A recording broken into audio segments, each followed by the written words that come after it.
Is the matter of CM versus the Department of Children and Families.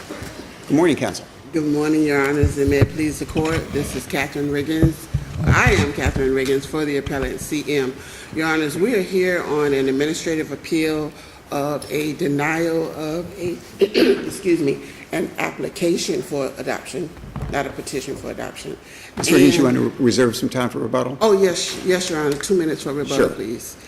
And we're also here on the dismissal of CM's request for an evidentiary hearing to dispute the denial of her application for adoption. As a threshold matter, Your Honors, just in case you're not aware, the petition for adoption that will be discussed today was summarily dismissed below without a hearing, without an evidentiary hearing or any specific findings. And I'm sorry, I don't mean to interrupt, but is that all proceedings that occurred after the filing? Is it a part of this record? No, Your Honor, because it occurred after. So you may not want to address things that are neither a part of the record or things that happened after the order that's currently on appeal. Since it's not a part of the record, it's probably not for our consideration. Okay, Your Honor, I was only mentioning it because it's a related case. That's the only reason why. I heard you say just for your information. We're not going to consider it, though. Exactly. But I appreciate the information. So there's a related case. That's basically what I wanted you to let you know. Right. So, Your Honor, the reason why we're here is first the notice of intent to deny CM's application for an adoption is legally sufficient. So there are two reasons why it should be reversed. First, it's legally insufficient, and two, it's factually insufficient. It's legally insufficient for several reasons. Number one, the notice of intent itself is not even recognized by Florida anymore. A notice of intent used to be something that could be submitted under 28.511, but that was of the Florida Administrative Code, but that was repealed on June 30th of 1998. So there's no such thing as a notice of intent to deny. Either you're going to deny or you're going to approve. So it's a legally insufficient document, and it was never properly served or never properly issued. So for that reason, their dismissal of the request for an evidentiary hearing is improper because they're claiming that the request for a hearing was late. It was untimely. Because the document itself that triggered the request for a hearing is legally insufficient in itself, it did not trigger the 21-day rule to request a hearing. Even if Your Honors don't agree that the document itself, the notice of intent, was legally insufficient, the substance of the notice was legally insufficient to put my client on notice of what the requirements were to request a hearing. You're arguing that as we stand here today, you still have a right to request a hearing? Is that your argument? Actually, yes, because the notice... If you're saying that the notice of intent is a nullity, yes, then you've never been notified of an adverse action on the petition. Not properly, not legally. So the 21-day time limit has never been triggered. And so there's no way that it could have been untimely if the 21-day didn't trigger. So, yes, at this point, yes, we're entitled to request a hearing. With regards to the substance of the notice itself, Your Honor, it didn't provide the rules or regulations that my client was to look to determine how she was supposed to request a hearing. First of all, the minimum requirement was to cite the rule that would show the point of entry into requesting administrative hearing, and that is Rule 28.106.11 of the Florida Administrative Code. If you look at the notice of intent, it doesn't cite that rule at all. When you look at that rule, it tells you about the 21 days. It also lets you know that you can request an extension of time if for some reason you need more time, and none of that was made available to my client, and so that the notice of intent itself was legally insufficient for that reason. It also did not cite the rule that shows, well, this is what you need to do to file your request for a hearing, which is you're required to file it with the agency clerk. That was not part of their notice at all. The notice required that it be sent to the local DCF office, didn't mention anything about the agency clerk, didn't mention the agency clerk's address, didn't mention that it could be filed by email. Let me ask you something. Yes, And I got your point that the notice is just completely useless. yes. Why isn't the fact that you filed a petition in the circuit court sufficient to determine that the administrative proceeding is null and void now, that you've abandoned the administrative proceeding in favor of a petition in the circuit court? Why shouldn't we find that to be the case? Because the circuit court does have exclusive jurisdiction on determining whether my client has a right to adopt. I agree with that. However, the circuit court doesn't have exclusive jurisdiction to determine whether she would be entitled to the subsidy for the children once she actually adopts. That still lies under the Department of Children and Families, and they're the ones to make that decision. So that's why we're still requesting an administrative hearing, at least on that point, whether they would consent to her. They would have to consent to the adoption and then consent to her being eligible for a subsidy for the children. She's But seeking to. as the circuit court, once you file the petition in the circuit court, your administrative proceeding is deemed abandoned, is it not? No, It is Your Honor. not? No, because the circuit court cannot rule on the issue of the subsidy. Forget the subsidy. Okay, If you can't adopt, you can't have the subsidy, right? that is correct. Right. So once you file the petition for adoption in the circuit court determines the adoption issue, correct? Yes, So then the administrative proceeding with respect to an adoption is essentially abandoned, only that part of it. right? So if the Only that circuit part court of it. determines that there's no adoption, then there's no subsidy. Exactly, but if the circuit court determines that there is an adoption, DCF still has to deal with the subsidy. Correct. So we're not looking to abandon that part of the administrative proceeding. Well, We perhaps you still- would have, if there is an adoption allowed by the circuit court, then perhaps you would have an opportunity to refile the petition for the subsidy. No, that's not the way it works. It doesn't? Okay. The petition for the subsidy has to go first, and there needs to be a decision regarding the subsidy. Doesn't In there this have to be an case, adoption before there's a subsidy? Yes, but DCF. We're doing a chicken before the egg argument here, aren't we? That's Okay. the way it works. I don't really understand why the procedure is that way, but normally there is an Yeah, agreement. why make it simple, right? Right. Normally there is an agreement. From what I can glean from looking at all the different rules, because there's no specific rule that says this is how it goes. You have to look at so many different rules to understand what DCF's procedure even is regarding this. But according to what I have found, there needs to be some type of an agreement regarding what the subsidy would be with regards to these particular children before the actual adoption goes into place. There is case law wherein the subsidy was decided after the fact, but in that particular situation, the petitioner was not aware of the subsidy. I cannot say that my client was not aware of the subsidy because she actually checked it off in her application. So we have to find a happy medium here where if she gets the adoption, she's not foreclosed from getting the subsidy for these 3 children, which would include paying for their college education. Do you agree that if your letter, in response to the department's notice of intent to deny, had been filed a day earlier, we wouldn't be here? There's a possibility, but there's no way that it could have been filed a day earlier because a day earlier was President's Day. And because the department was deficient in providing the notice of the rules and regulations that applied, there was a presumption that it being filed on the next day would have been sufficient, the next day after a holiday.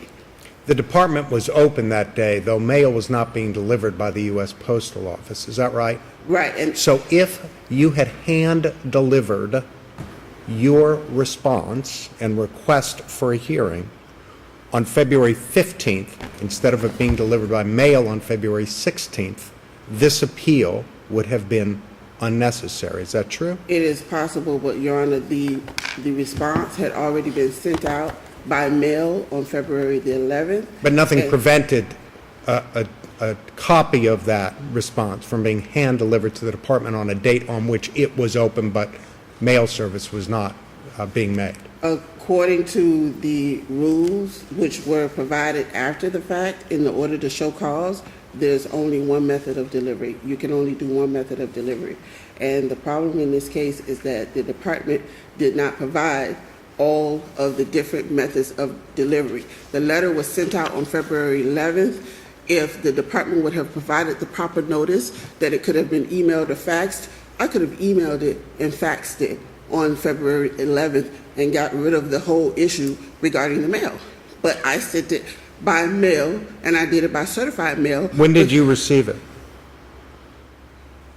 When did you receive their notice of intent to deny? I received it On either January? on the 24th or the 25th. I believe it was a day before I scanned it and emailed it to my client. Are you certain that the notice doesn't, that the record doesn't reflect that you received the notice on January 16th and delivered it to your client on January 25th? I actually received it either on the 24th or the 25th. My address is actually a UPS box, and they actually received it, but I didn't actually receive it until the 24th or the 25th. So do you concede, for purposes of our appeal, that your request is untimely under the rules? No, I don't. You do not concede that? It is not untimely, no, because the 21-day 21-day time limit was never triggered. So And you that take goes the back to position that the notice was ineffective? Yes. Then your position is that there was no need to send it within 21 days of anything because you never received anything that was valid. That's your position, right? Yeah. Exactly, Your Honor. Yeah. But assuming that we find that the notice of intent to deny is not void, would you then concede that your request was not timely filed? If you consider that it was not legally insufficient under any of the arguments made here today, then yes, I would have to concede that. All right. But under the rules of equitable tolling, that really should not be the case. We've taken you way over, counsel. We'll let you have a couple minutes for rebuttal. Thank you, Your Honor. Thank you very much. Counsel?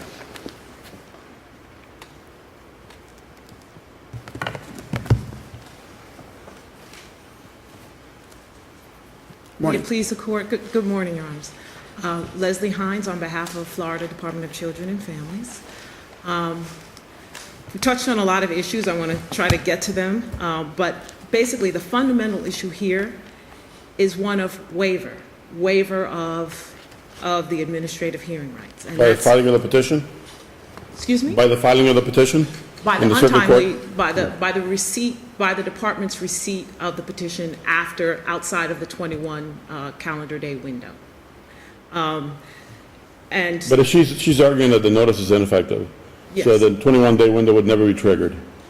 but the problem is that that argument is really not accurate. The notice itself is valid. There's nothing void about the notice. The notice follows the APA and the uniform rules. The notice itself, I mean, if you look at chapter 120, specifically section 120.54, 5, subsection B4, it prescribes all the requirements for petitions or requests for administrative hearings. And it provides, the notice itself that was provided by the department follows those. It provides information as to why a person, the proposed agency action that the department wants to take. It describes a point of entry in which a denied adoption applicant can apply if they choose to. It provides the deadline, the time frame in which to do it. That's under the APA. In addition, the uniform rules say that there's other things that the department's notice has to include. It has to include a provision on whether mediation is available, and if so, what the potential impact of mediation, if it would adversely affect the administrative proceedings. That is all included in the notice. In terms of additional provisions, some additional provisions are not included in there because they're not are required to be included in there. Appellant makes many representations that there was a requirement to reference within the notice to reference Rules 28.106 and Rules 28.106.11 and 21.106.104 of the Florida Administrative Code. However, there's no requirement for the department's notice to include or to reference those specific rules within the notice. There used to be, under the Florida Administrative Code, Rule 28-5.111.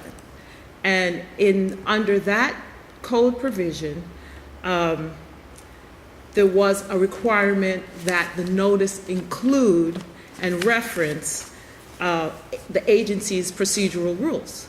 But as appellant herself pointed out, that was repealed back in 1998. Of course, as you know, the APA went through a major overhaul in the mid-90s, and as part of that, in 1998, that rule was repealed. There's no requirement under the APA or the uniform rules for the department's notice to include anything other than what it today provides.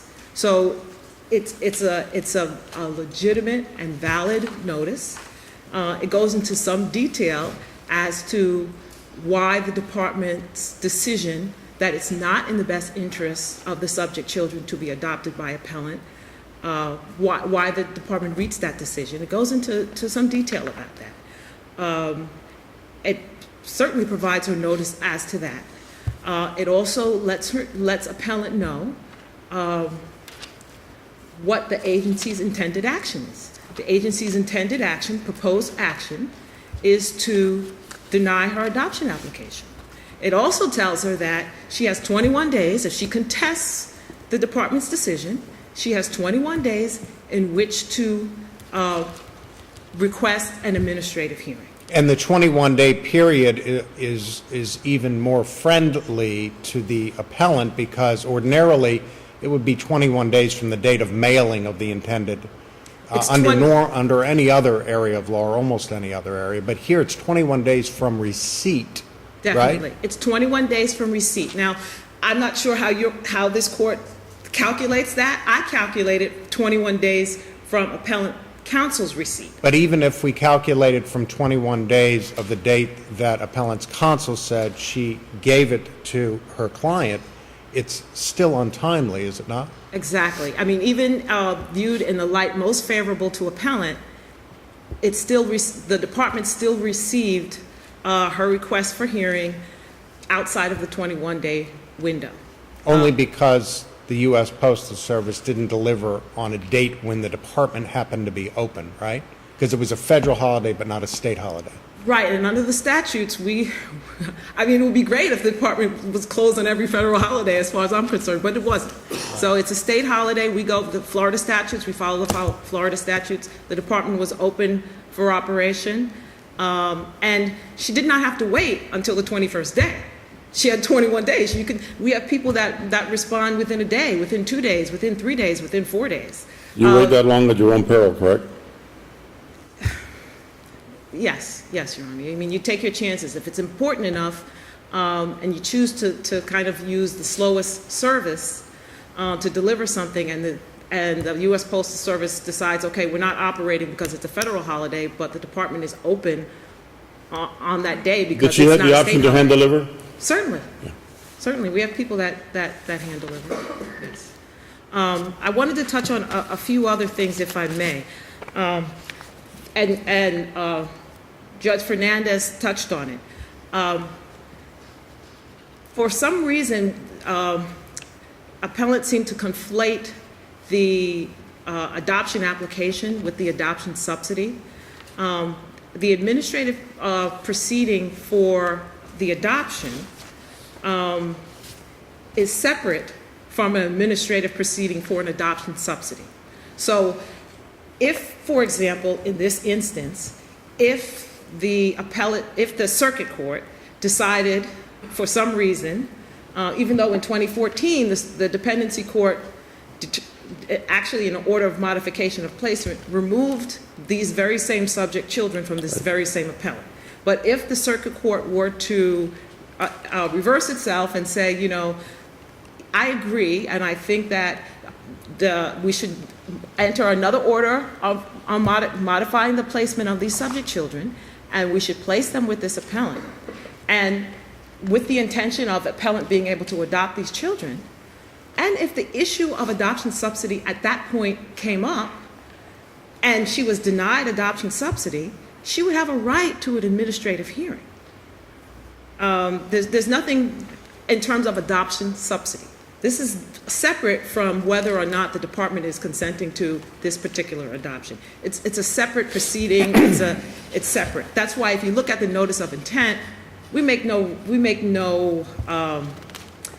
nothing in the notice that talks about adoption subsidy. Adoption subsidy doesn't come up unless and until the children are placed in the home for purposes of adoption. And then prior to finalization of an adoption, we would like to enter into an agreement and reach an agreement in terms of adoption subsidy. So if the circuit court were to grant an adoption, then what you're saying is the fact that the 21 days have run on the administrative side, she would still have the opportunity of going to DCF to get funding to help her with these kids.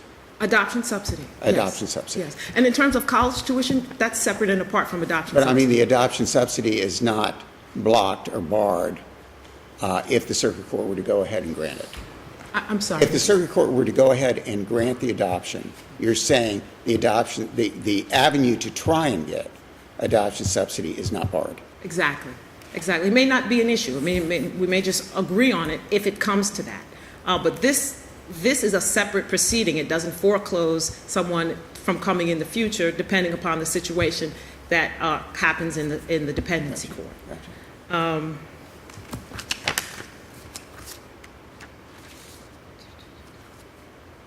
I just want to touch on, she indicated that this was a case of equitable tolling. That's not the department's position at all. If you look at the notice, and regardless of what it's called, whether it's called a notice of intent to deny or notice or denial, it's the same thing because it's talking about the department's proposed agency action. So why didn't the department just say, instead of the department intends to deny your application, why not simply say your application is denied? Certainly can say that. But the implication is that there's a further determination to be made. Well, the thing is, regardless of what it's called, it's all proposed agency action. It's a proposed agency action until the denied, aggrieved, the party that has substantial interest being affected has the right, has the opportunity to request a hearing. So after the proposed agency action to deny the adoption application wasn't final at the time the notice of intent was sent out. It only became final after she failed to request a hearing timely. And the notice of rights under Chapter 120 was attached to the notice of intent to deny? Yes, certainly. I mean, that's part of the notice. We I'm send looking out, at it, yeah. We send out the reasons for the decision. We send out, the information, and we say, hey, this is the timeline, and it's not If in you fine disagree with the print. facts stated in the department's decision, you may request a formal administrative hearing. It's And not that's- in that's fine pretty print. clear. It's in bold. It's in caps. No, actually, it's not, but, yeah. I'm looking at the third paragraph. It's not, you're, Oh, the I'm one talking in caps about is the top of the The paragraph. actual notice that says they have 21 days, that if they don't respond within 21 calendar days, I think That it is- says that- 5 p.m., that it will be deemed waived. That's all And the caps. proposed agency action will become final agency action. Okay. So at this point, it's final agency action, and we ask your honors to please affirm the final order of dismissal. Thank you, Counsel. Ms. Wiggins? Good morning again, Your Honor. As far as the notice, one of the things that I didn't mention earlier is that under the rules, 16.008 FAC and 65C 6.005 subsection 9 of FAC requires that when an application for adoption is denied, that that they must give notice of the option for judicial review under 120.68. and the option for administrative review. Nowhere in the notice is there notice that she had the option for judicial review. So it's legally insufficient for that point alone because there's no reference to her right to take it up to. Does 120.68 apply only to final agency action? According to these statutes? Yes, what does these rules, 120.68 say? Does well, it just gives the procedure for judicial review. Would you agree One- that this was not a final agency action? The notice of intent was a proposed agency action and not a final agency action until the time expired. Would you agree with that? Actually, well, the way they proposed it, Yes. titling it as a notice of intent, no. But if their application for adoption follows certain rules of procedure, and the rules that I just cited require that it goes through a certain process, and then once the application is denied, they need to notify the applicant within 10 days, and they have to give them the option of judicial review. The department can't pick and choose when they want the final rules to apply and when they want the non-final rules to apply. I'm not even aware of any non-final rules. All I'm aware of is that when there's a final decision, then you get your 21 days. So I don't know if they want to say that this is an inappropriately being presented as a final decision, or whether it was a non-final decision. With respect to her argument regarding the removal, if you look at page 20, paragraph 5 of the record, there is no reason given whatsoever as to why the children were placed in a foster home facility as opposed to remaining with my client, Ms. McCray. So that argument that they were removed doesn't justify the denial because there's no justification of the removal. And then I would just like to know Quickly. there is no rule in place that I have seen that shows that you can get the subsidy after the adoption. Thank you very much. And with Thank that, you we both. ask that those decisions be reversed. Thank you very much. Thank you both very much.